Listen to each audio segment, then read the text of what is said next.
ईमान की गर्मी पैदा करना चाहता हूं। मेरे नौजवान साथियों, आज अल्लाह का फजलो करम है कि मुंबई से लेकर के बंगाल तक हर इलाके में जहां हमारे मुसलमान हमें बुलाते हैं, दावत देते, वहां हमारा जाने का इत्तेफाक होता है। लेकिन एक चीज कॉमन हम देख रहे हैं अपनी इस कौम के अंदर कि हमारा नौजवान बहुत बुरी तरीके से इस्लाम से दूर हो रहा है। मुसलमान नौजवान दीन से दूर हो रहा है।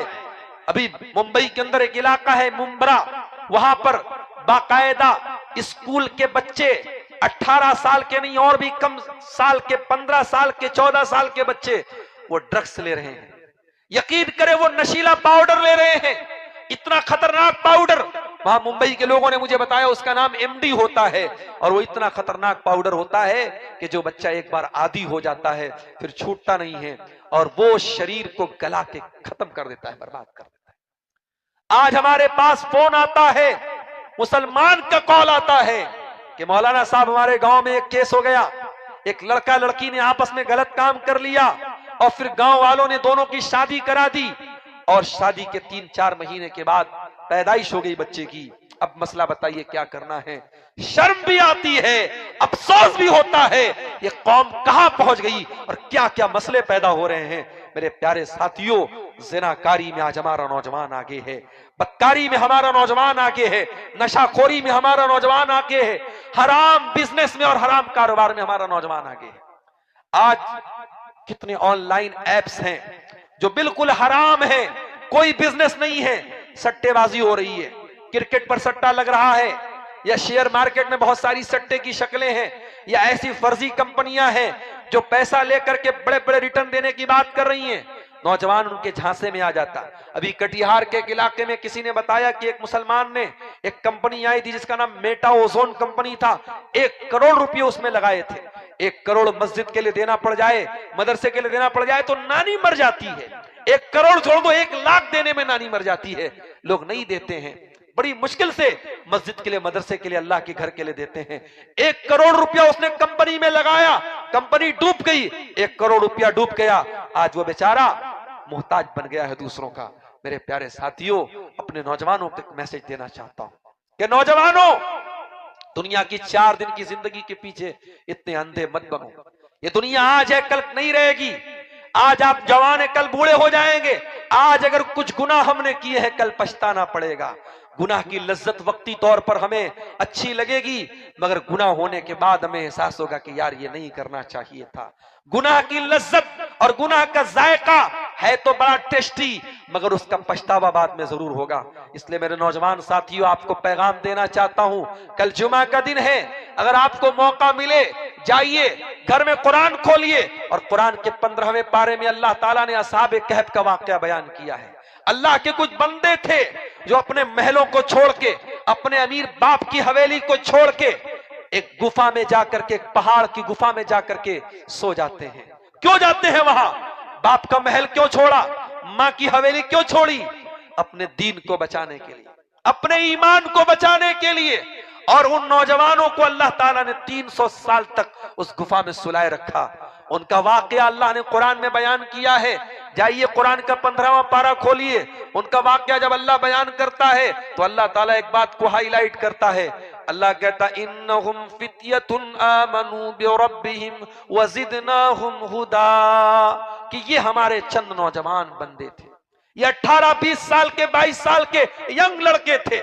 आज भी ये जलसा होता है, बुजुर्गों का मशवरा होता है, बड़ों का मशवरा होता है, मगर जलसे में आगे आगे मेहनत करने वाले, उलमा से कांटेक्ट करने वाले, उलमा को रिसीव करने वाले, उलमा को खाना खिलाने वाले, स्टेज को और पूरे पिंडाल को सजाने वाले, आप देखें मेजॉरिटी नौजवान होते हैं। आज भी बड़े बड़े काम नौजवान ही कर सकते हैं। मेरे नौजवानों, ये 4 दिन की जिंदगी है, इस जिंदगी को कोशिश करो अल्लाह को राजी करने में गुजारो। ऐसा अमल करो जिससे अल्लाह राजी हो जाए। ऐसा अमल करो कि 40 साल जिंदगी हो चाहे 50 साल जिंदगी हो, जब मरो तो लोग याद करें कि यार बड़ा नेक इंसान था, बड़ा अल्लाह का नेक बंदा था। ऐसी मौत न मरो, ऐसी मौत न मरो कि अल्लाह के नबी फरमाते हैं, जनाजा जब गुजरा, अल्लाह के नबी ने फरमाया, ये जो जनाजा गुजरा है या तो मुस्तरीहुन औ मुस्तराहु मिन्हु, या तो ये जनाजा राहत पाके जा रहा है या दुनिया को राहत दे के जा रहा है। साहबा ने कहा अल्लाह के नबी हमें बात समझ में नहीं आई, क्या कहना चाहते हैं आप? आपने फरमाया अगर नेक इंसान का जनाजा है, अच्छे इंसान का जनाजा है, तो वो दुनिया की तकलीफों से, दुनिया की टेंशन से, दुनिया के तानों से नजात पा गया, राहत पा गया।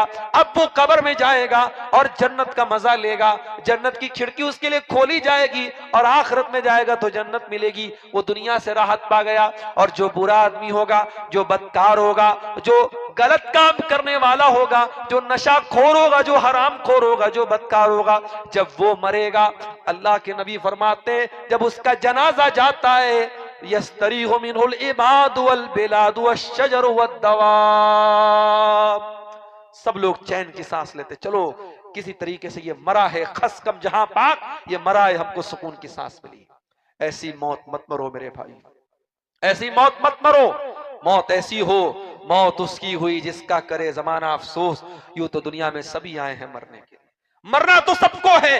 मौत ऐसी हो ईमान की हालत में हो, कहीं ऐसा ना हो कानों में ईयरफोन लगा हो और नंगे जिस्म वाली लड़की को नाचता गाता देख करके, कोई गाना देख करके आप मोबाइल पर सो रहे हैं या आप सुन रहे हैं और उसी हालत में दिल की धड़कन बंद हो गई, उसी हालत में मौत आ गई, तो कल कयामत के दिन भी वही ईयरफोन कानों में लगा होगा और वही नंगी तस्वीर आपके सामने होगी और उसको देखते हुए आप कयामत के दिन उठेंगे। अल्लाह के नबी फरमाते हैं कुल्लु अब्दिन युबासु अला मा मात अलैहि, बंदा जिस हाल में मरेगा उसी हाल में उठाया जाएगा।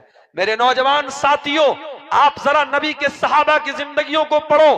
कोई खालिद बिन वलीद है, कोई मुसअब बिन उमैर है, कोई अबू हुरैरा है, कोई अब्दुल्ला बिन मसूद है, ये आपके लिए आइडियल लोग हैं।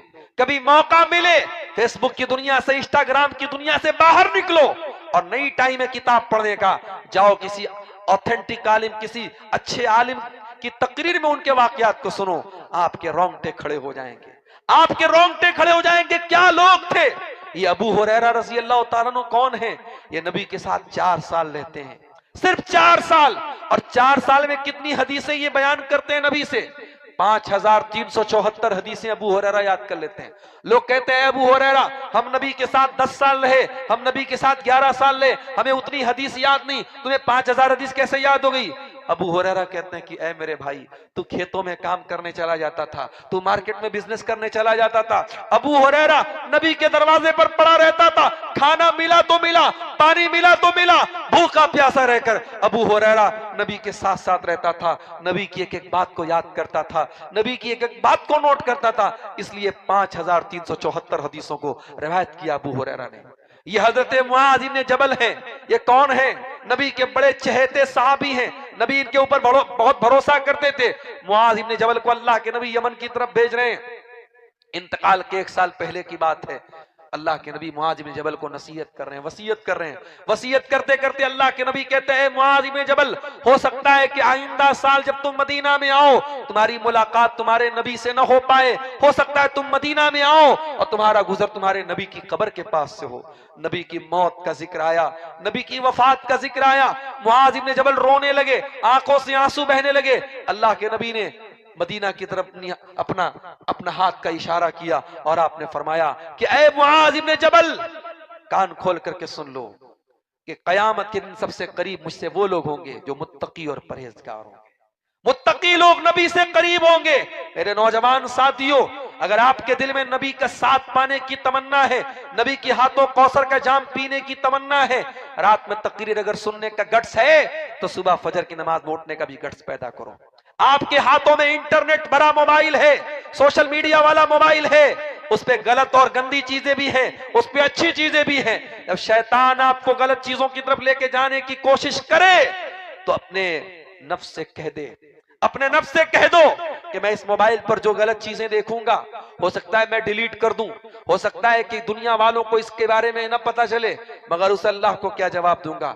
याअलमु खाइनतल आयुनि वमा तुख्फिस सुदूर, जो आंखों की चोरी को भी जानता है, जो दिलों के छुपे हुए भेद को भी जानता है। अपने दिल से कह दो कि कोई देखने वाला नहीं है, कोई कैमरा नहीं है, अल्लाह का कैमरा 24/7 ऑन है, अल्लाह का कैमरा चल रहा है।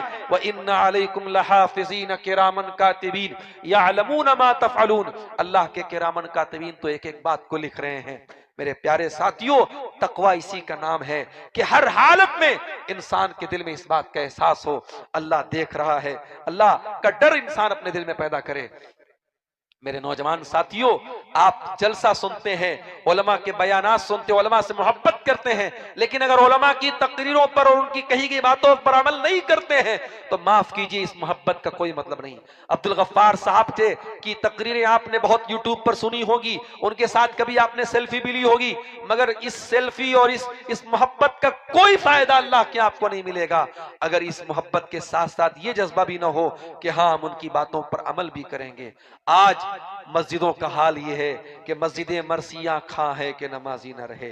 मन अपना पुराना पापी था, बरसों में नमाजी बन न सका। मस्जिद तो बना ली शब भर में, ईमा की हरारत वालों ने। मन अपना पुराना पापी था, बरसों में नमाजी बन न सका। आज हमारी माँ और बहनों का क्या हाल है? अक्सर औरतें नमाज से दूर हैं, नमाज नहीं पढ़ती हैं। जवान लड़कियां बिल्कुल नहीं पढ़ती हैं। पूछो क्यों नहीं पढ़ती हैं? अरे शेख साहब, आप नहीं जानते हम लड़कियों को कितने काम रहते हैं, हमें कितना काम करना रहता है। खाना हमें बनाना है, घर की सफाई हमें करना है, कपड़े हमें धोना है, इतने काम है, नमाज का टाइम नहीं मिलता है। मेरी प्यारी माँ और बहनों, नबी की भी एक बेटी थी, उसका नाम फातिमा था। उसके 2 बच्चे थे, एक गोद में हसन है, एक गोद में हुसैन है। हसन और हुसैन की परवरिश करने वाली माँ हाथों से चक्की भी चलाती है और जबान पर कुरान की तिलावत भी है। जब जबान पर कुरान की तिलावत हो तो उस गोद में हसन और हुसैन पलते हैं। मेरी प्यारी माँ और बहनों, आज फातिमा के जैसी माओं की जरूरत है, आज मरियम के जैसी पाक दामन औरतों की जरूरत है। मरियम कौन थी? मरियम वो थी अल्लती अहसनत फर्जहा, जिन्होंने अपनी आबरू की हिफाजत की। जो मरियम, जमाने ने उन पर झूठा इल्जाम लगाया, जब गोद में बच्चा लेके पहुंची, जमाने ने कहा है मरियम किसका पाप लेके आई है। मरियम एक कुंवारी औरत है, अल्लाह ने अपनी कुदरत से मोजज़े के तौर पर कुंवारी लड़की को मां बना दिया। और कुंवारी लड़की जब अपने बच्चे को लेके आई है, ईसा इब्ने मरियम को लेके आई है गोद में, और कौम के लोग मरियम पर इल्जाम लगाते कि ऐ मरियम, तूने पाप किया है, तूने गुनाह किया है, तूने गलत काम किया है। एक पाक दामन औरत पर जब ज़िना की तोहमत लगी, अल्लाह की कुदरत को जोश आया और वो दूध पीता बच्चा अपनी माँ की गोद से अपनी माँ की पाक दामनी की गवाही देता है और बच्चा कहता है इन्नी अब्दुल्लाह आतानियल किताब व जअलनी नबिय्या। ऐ लोगों, कान खोल करके सुन लो, मेरी माँ के कैरेक्टर पर कोई सवाल न उठाना, मेरी माँ को कुछ बुरा भला न कहना। मैं अल्लाह का बंदा हूँ, मैं अल्लाह का बंदा हूँ, मैं ईसा इब्ने मरियम हूँ। मुझे अल्लाह ने बगैर बाप के पैदा किया है, मुझे बरकत वाला बनाया है, मैं अपनी माँ के साथ अच्छा सलूक करने वाला हूँ। जब माँ पाक दामन है और माँ के किरदार पर किसी ने झूठा इल्जाम लगाया, अल्लाह ने दूध पीते बच्चे को माँ की गवाही में खड़ा कर दिया। मेरी प्यारी माँ और बहनों, आज मरियम की जैसी माँ की जरूरत है, आज आसिया की जैसी माँ की जरूरत है।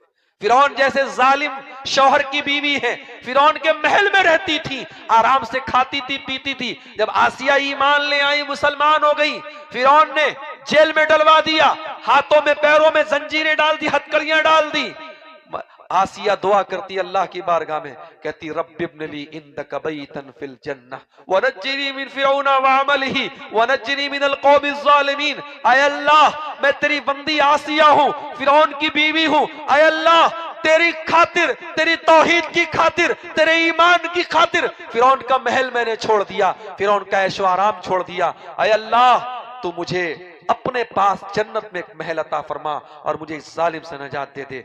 आसिया फिरौन के जेल खाने में मर जाती हैं, दुनिया की नजर में उनकी मौत हो जाती है, मगर अल्लाह कयामत तक हमेशा के लिए उनके नाम को कुरान में, उनके जिक्र को कुरान में आबाद कर देता है और अल्लाह अपनी नेक बंदियों में उनको शामिल कर लेता है। मेरे अजीजों, मेरे भाइयों, खुदा ने आज तक उस कौम की हालत नहीं बदली, न हो जिसको ख्याल खुद अपनी हालत के बदलने का। अगर हम ये चाहते हैं कि इस देश में नहीं, इस दुनिया में हम इज्जत के साथ जिए, हमारा एक नाम हो, एक सम्मान हो, एक रिस्पेक्ट हो, तो हमें भी मुसलमान वाली जिंदगी गुजारनी पड़ेगी। नहीं गुजारेंगे, हमारा हाल यही रहेगा। अल्लाह नहीं चाहता कि हम परेशान हो। मा यफ़अलुल्लाहु बिअज़ाबिकुम इन शकरतुम व आमनतुम।